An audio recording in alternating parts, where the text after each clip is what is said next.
All right, welcome back to the Built to Grow podcast. I'm your host, Tim Lyons, joined by Randy Angston. What's up, buddy? Hey, my guy. Hey.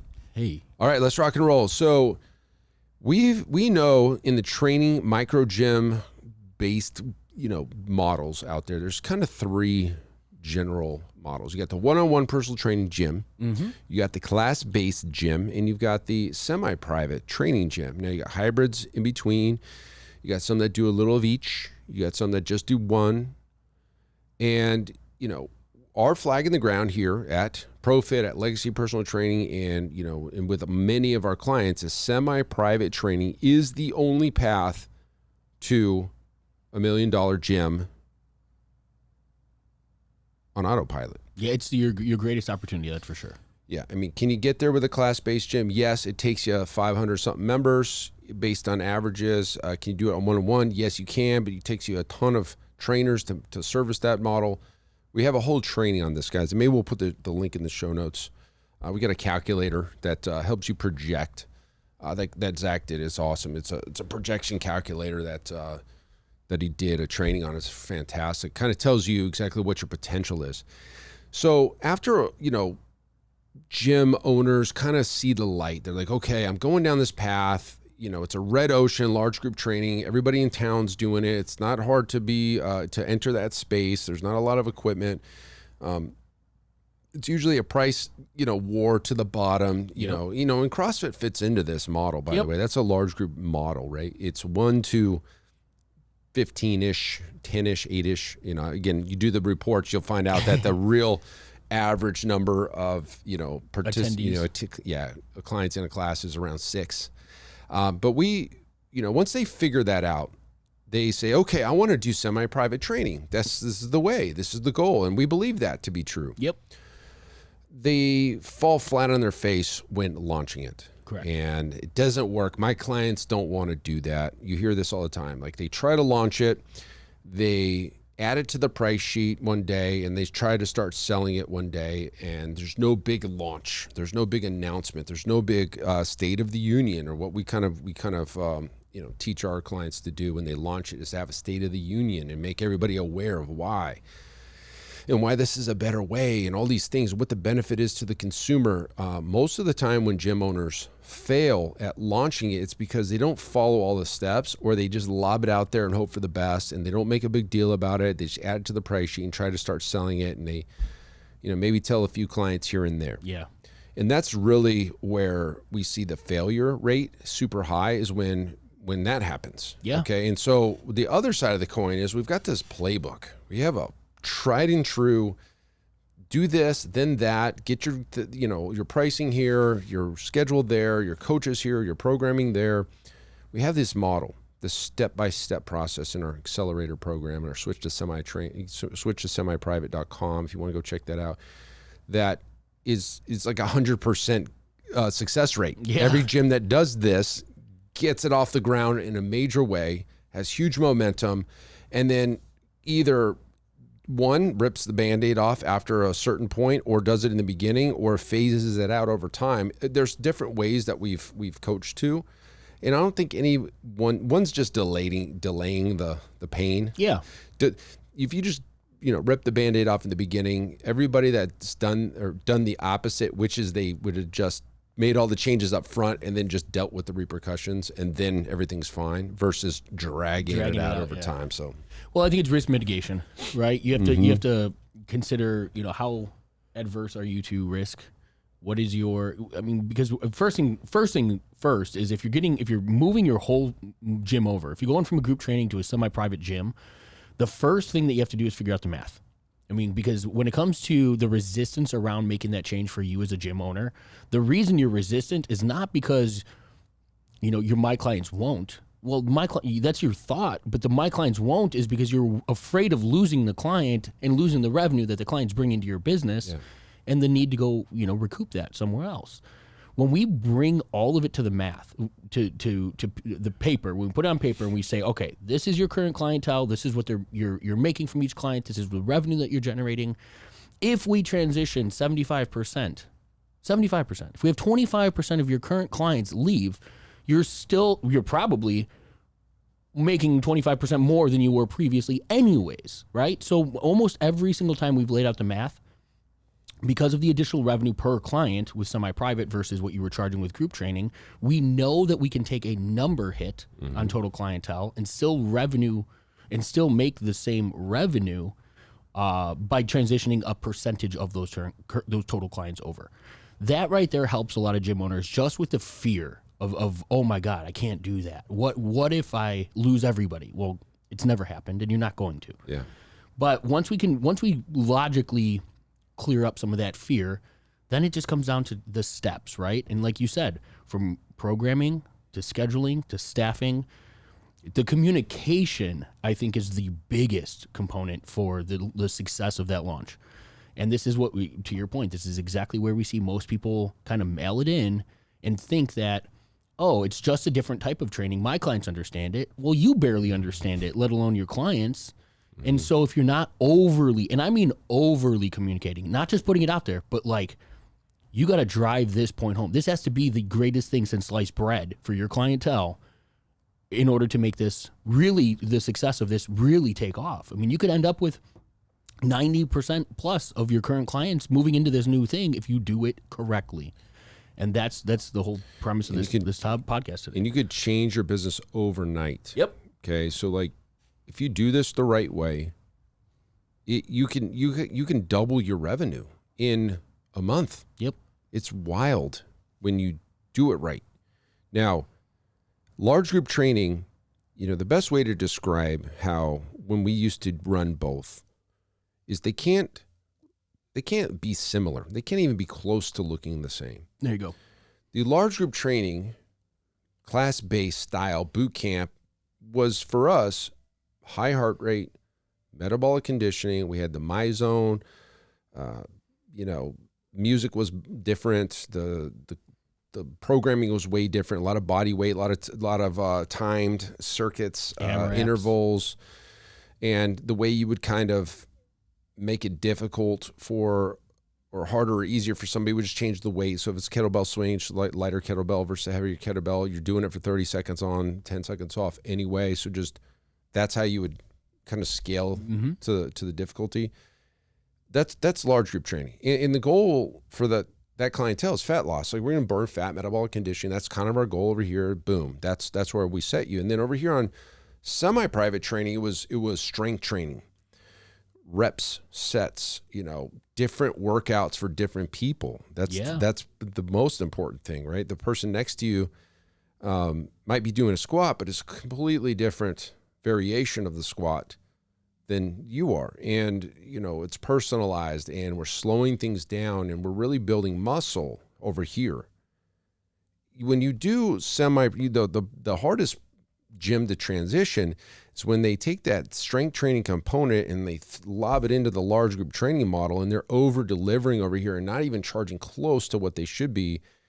That's a difficult transition because at the end of the day, it's like, you kind of are doing that already, but just with more people. And you can't charge more for semi-private if you're doing it just with less people, the same workout. So for somebody that's over here in large group training is like over delivering, it's a longer phase approach. You got to start pulling out the deadlifts and the trap bars and the barbell work and all that stuff comes out of the large group training.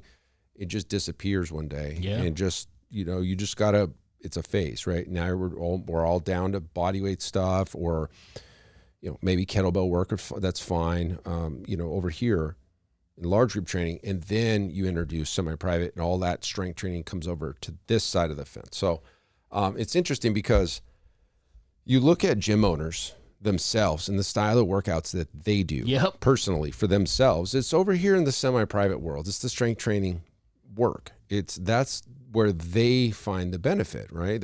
They're not over there doing boot camps every day. They may jump into one or do a couple a week, but the foundation of their workouts is in strength training. And that's the funny thing about it is you yourself as a gym owner with a model of large group training don't even believe in that model for yourself. It's good for your clients, but not for you.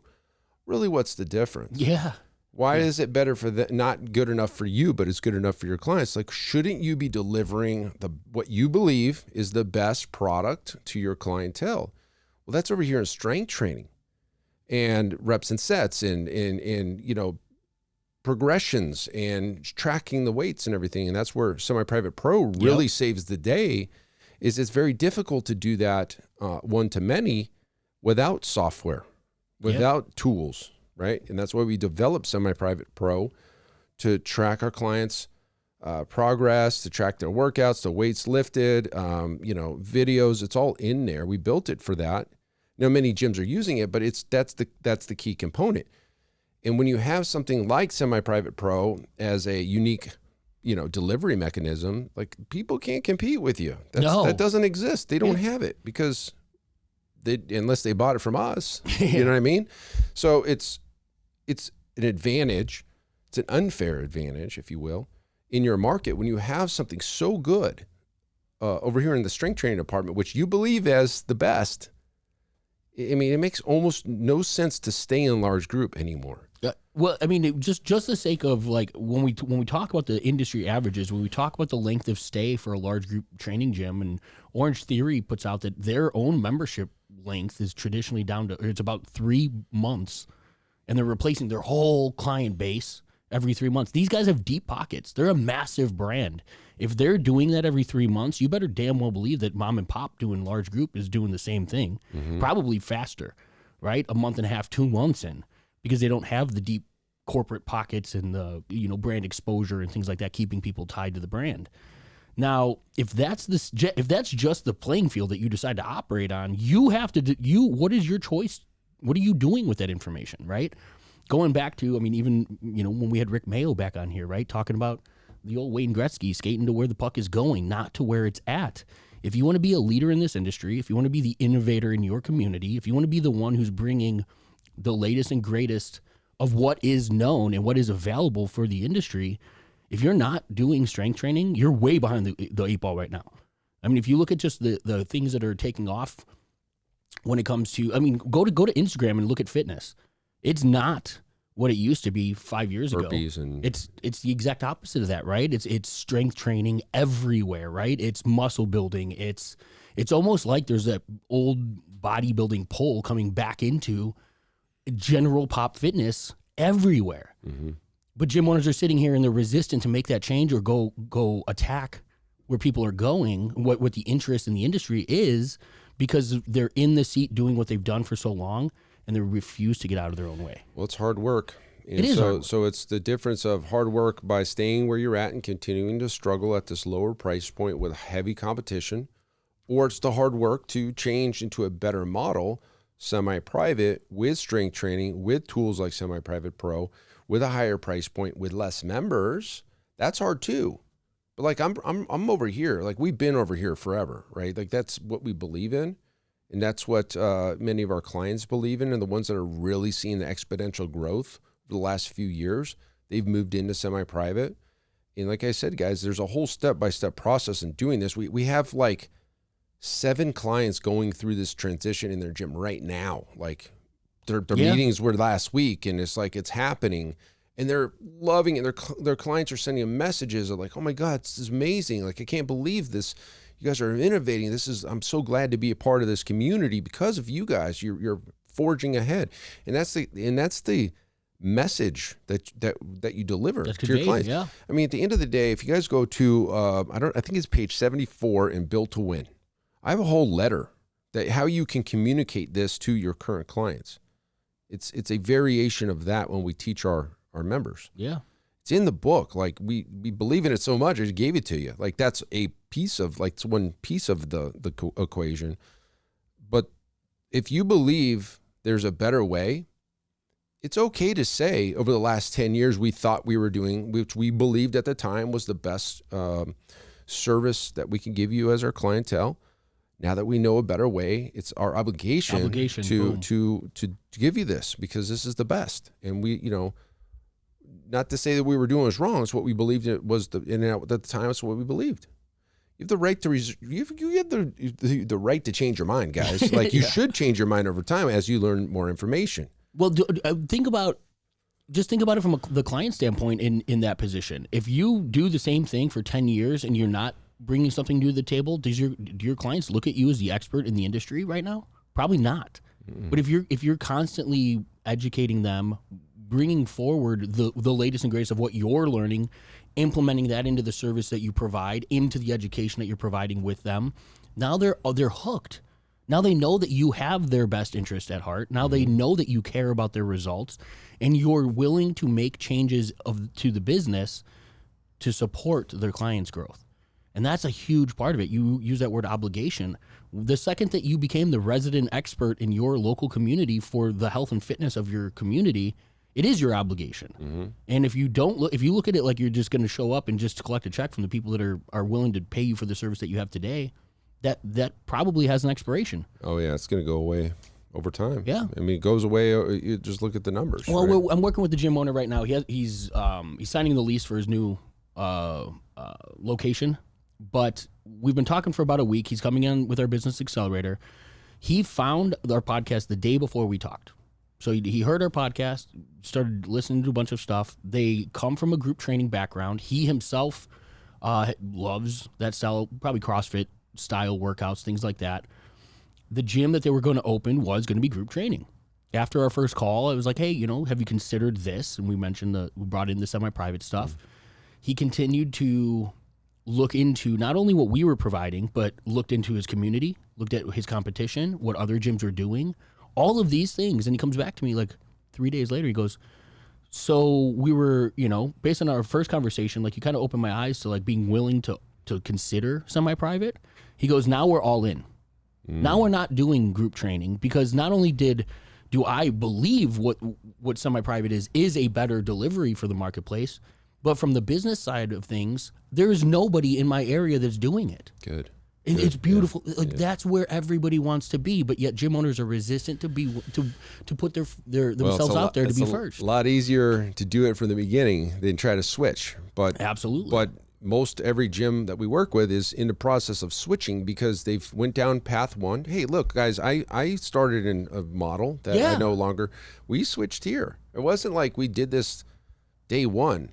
We did do semi-private training, not in the way we do it now, like 2010. Like it's been a long time, but we had large group training forever until like 16, 17. I don't know. I got to do the math. I got to go back and look. But we changed. If I didn't change, we'd be out of business. I mean, it's just simple. And I see gyms going out of business all the time. There was an F45 over here that opened up and closed like within 2 years, in and out. So did the Orange Theory. Orange Theory closed. Which one? The one that was over here. On it was Mayo? one of the first. Wasn't it one of the first? It was like the fifth one of the whole. They closed. Yeah. It doesn't. I mean, look, it doesn't surprise me. It's just evolution of the industry. Yeah. Just what it is. And what the cool thing is, when you move into semi-private training and you adopt strength training as the core foundational principles, because you gym owners, you believe in it. Trust me, I already know you do, because I do. I mean, I've always believed in it. The kicker here is, guys, that isn't going anywhere. No. I don't know how you replace any of strength training. Like it's not a micro trend, right? Right. And that's a big difference. It's a core foundational belief of how we build muscle. It's not a TRX. It's not a battle rope. It's not a kettlebell. It's freaking strength training. Like you could use those tools. Yeah. And you're not putting all of your eggs into the tool back into the micro trend. It's a macro foundation. Correct. It's not even a trend. It's the foundation. Like it's the scientific backed everything. Progressive overload, undulating periodization, all these things that are principles of the belief of creating change in the body. This speaks to it throughout every aspect of the training. It's always been there, but these trends come and go. And it's funny. You always see these videos of like, it says white women will do anything but lift weights because they're like jumping around on like pogo sticks and stuff. It's funny. I don't know. It is hilarious. I don't know why it has to be white women, but that's what typically it says. But at the end of the day, guys, pick up heavy things, put them over your head, lift them, put them down, repeat.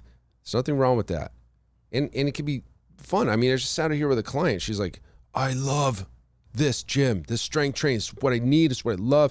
By the way, guys, the pendulum is swinging way over to strength training right now.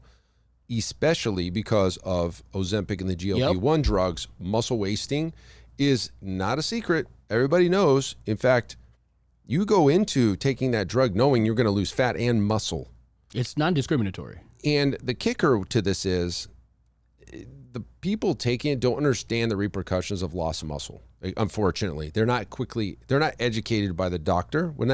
Hey, you're going to lose muscle. And by losing muscle, you have all these other effects and symptoms of muscle loss that are going to hinder your life for life if you don't strength train. Yeah, skeletal muscle mass is the number one deterrent for disease.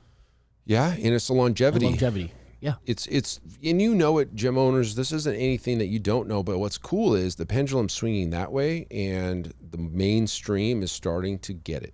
And I think this is a huge opportunity for gym owners that are living in this large group training, metabolic conditioning world that really want to go where the puck's going. It's been going this way for years, but hasn't passed you yet. Like this guy in the market, nobody's doing it in the market. And honestly, in this market, several, I would say. Sure. We're a more mature market. Hyper competitive too. Yeah, there's gyms every corner. So long story short is, guys, even if it's in your market already, you can do it better. You can build systems around it. Our accelerator program, Business Accelerator, is the ticket for you guys. So jump in on that program. Happy to help you guys get this thing off the ground, making money, and building a better gym and better life for you and your clients. Yeah, if you're listening and you're nodding your head and you don't do something to create the change for yourself, that's where, if it's going to fall on you.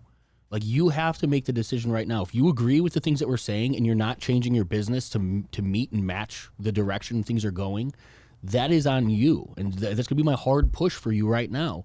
Gym owners close their doors because they hold on to what was working way too long and try to compete in these arenas that they're just dissolving, as opposed to doing a different hard. It's hard not making money every month. It's hard trying to replace your current clientele because there's 5,000 different options for them to go, do outside of your gym that to them is the same result.